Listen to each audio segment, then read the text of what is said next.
Hey everybody, Sol here. I have only one rule here. If it's animated, I'll comment on it. And you know, I feel like a lot of my episodes are starting to follow a formula. Not that I think it's bad necessarily, it's just I feel like a lot of my episodes recently have been kinda similar to each other, so I think it's time to shake things up a bit.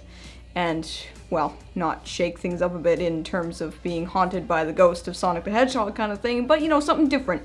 I want to try something different. So I'm going to go outside my comfort zone today and take a look at somebody I have made a conscious effort to avoid. Illumination Entertainment. Yes, I have actually made an effort to avoid these people because I don't really want to talk about them. But if the Sonic-tacular has taught me anything, it's that nothing on this earth should be immune to criticism. So, it's time to step outside my comfort zone, and we're gonna look at their very first money-making machine, the Lorax. Oh god, how I have dreaded this day. The Lorax is a CG musical animated film produced by Illumination Entertainment and adapted from Dr. Seuss's short story of the same name written in 1971. The film was distributed by Universal Studios and premiered on March 2nd, 2012, celebrating Seuss's 108th birthday. It was a massive box office success, despite controversy surrounding the use of the Lorax in inappropriate advertising. Alright, time to begin. Now, in the spirit of Seuss, I think I'm gonna have to do this review in rhyme. And yeah, I know, other people have done it before me, and sure, call me derivative or call me ripoff. Whatever you want, but hey, I feel like this is the only way to do things in the spirit of Seuss. And also, you know, I gotta put this 6th grade writing award to use, so let's not waste any more time. Let's take a good look at the Lorax. Our film begins, humbly so, in the town of Thneedville, where nothing can grow.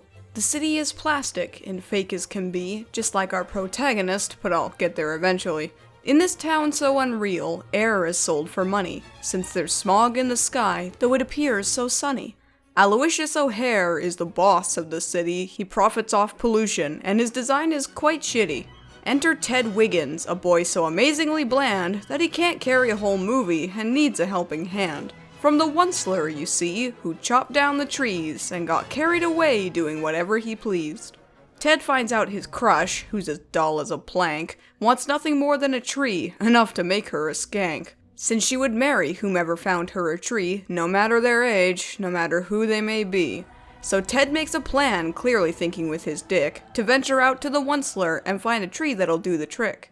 But the big bad O'Hare, with his evil machinations, wants to stop Ted from succeeding, like all huge corporations. Since trees make fresh air, they make it for free, and to Big Bad O'Hare, that's as bad as can be. So the Once-ler tells his tale of the Lorax and the trees, and how greed can cause even good hearts to freeze. Though this plot's quite similar to the book of the same name, there's just something that's wrong, and I know what's to blame. The plot was so simple back at the beginning, but it's covered in Hollywood dreck, and its message is thinning. Save the trees! The movie does nothing but cry, but it cheapens the reason just as to why.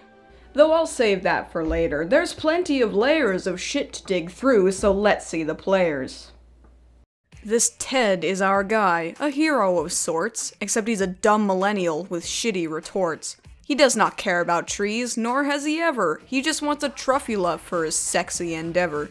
Getting a snog is his goal, why should I give a toss when he's so utterly plain like a bowl of brown sauce? Audrey's no better, she's as stale as they come. She's only in this thing because she makes Ted— Sentence retracted. Aloysius O'Hare's the villain, you see, and let me tell you folks, he's as evil as can be. He's almost too evil, and you kids remember that too. You're not nearly as evil, so this could never happen to you.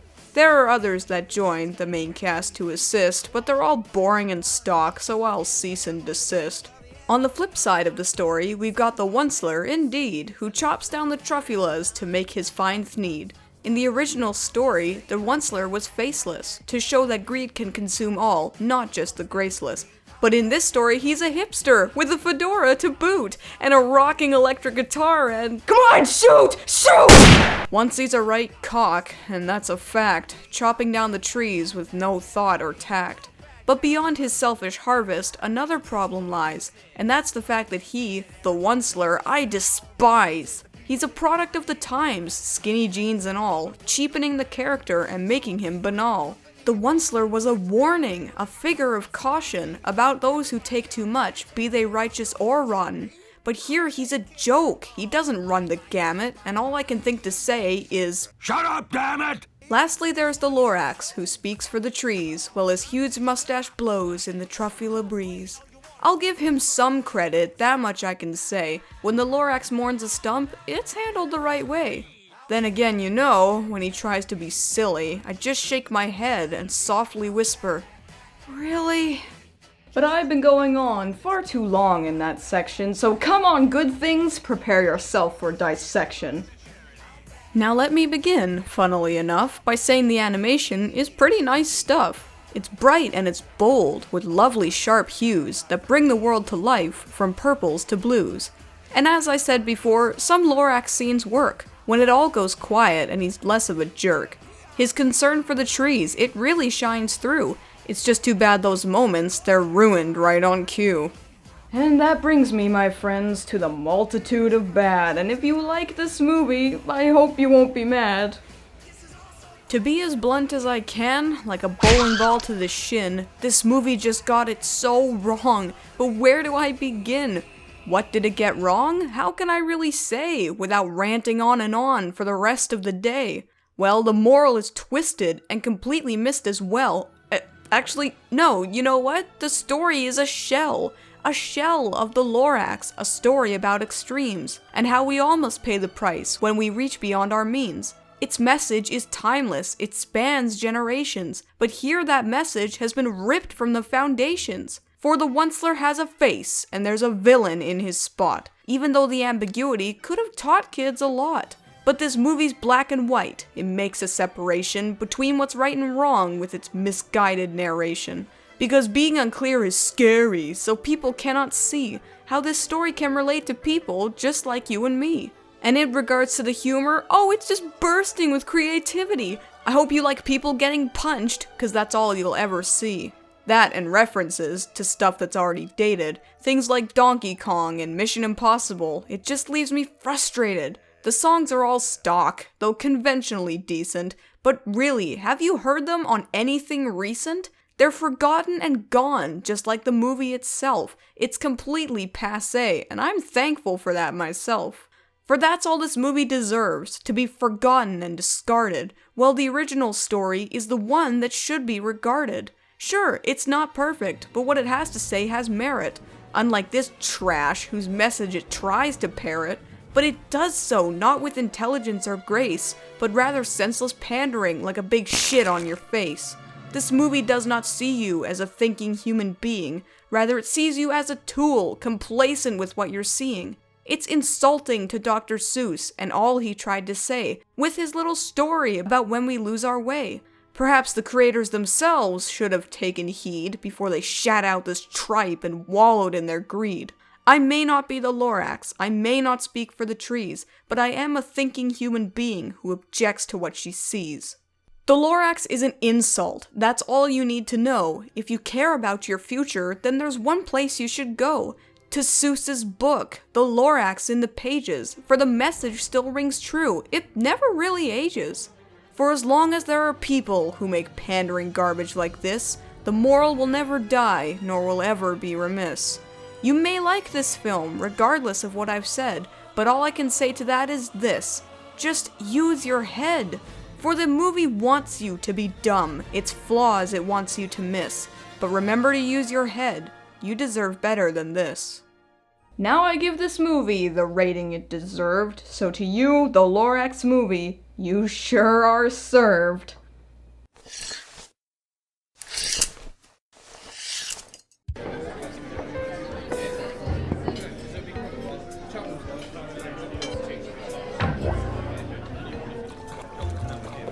One eye out of 5.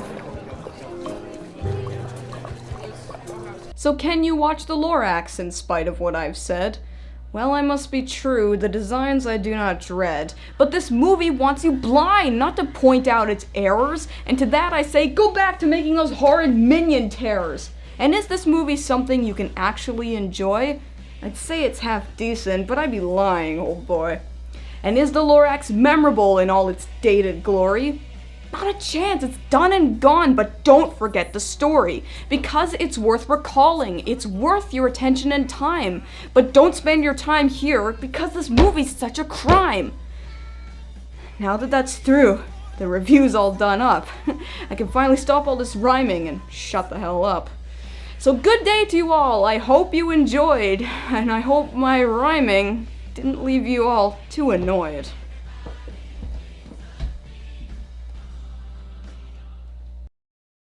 Want to stay up to date with all the latest EyeofSol news? You can follow me on Twitter as well as on Facebook at twitter.com/EyeofSol299 and facebook.com/EyeofSol. I update them every day, so if you want to check out news on the show as well as updates, just follow the links here. Hey everybody, thanks for watching my rhyming review of the Lorax. I hope you liked my rhymes. If you didn't, let me know, cause I did work for a while on the script. If you could like and share this episode, I'd really appreciate that. Or if you could subscribe to my channel, I'd also really appreciate that. If you want to check out the previous Sol episodes, you can see the annotations playing on the video right now. Or if you want to check out my various social media sites, you can see my links to my Twitter page and my Facebook page on the screen for you, as well as in the description. If you have an idea for an animated series or movie you want me to comment on, you can leave me a message in the YouTube comments on any one of my social media sites, or just let me know in any way you can think of to let me know what you want to see, and I will add it to my list. Okay? Thanks again for watching everybody, and I will see you next week for another series review.